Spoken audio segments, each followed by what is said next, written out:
Na tulipoiondosha dini katika maisha yetu, matokeo ya sheria za binadamu ni haya tunayoyaona leo. Ukiwa mwizi ndio unayependwa, ukiwa mwaminifu ndio unayetengwa, ukiwa muongo ndio unayefuatwa, ukiwa mkweli ndiye unayeepukwa. Ukikataa kufanya ufisadi, wewe ni mpumbavu. Ukifanya ufisadi, wewe ni mwerevu. Na pengine nikizungumza maneno haya maona ajabu ni, lakini tizameni maisha yetu leo. Tizameni leo nchi zote ulimwenguni na zetu za Afrika ndio kabisa, watu wote wanazungumza corruption, lakini watu wote wanafanya corruption. Na ukikataa kufanya corruption, wewe utakuwa uko nje ya maisha, unakuwa out of system. Mpaka haki zako za kimsingi huwezi kuzipata bila ya kuenda kinyume. Na kosa kubwa leo, wewe fuatilia kitu chochote katika msururu wake wa kisheria ndio ukipati.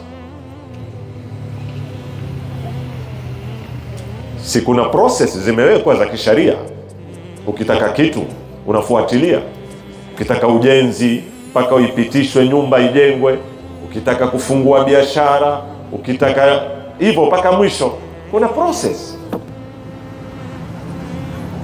Lakini shida kubwa utaipata ikiwa wewe wataka kufuata ule msururu wa kisheria. Ndio tatizo katika ulimwengu wetu wa leo.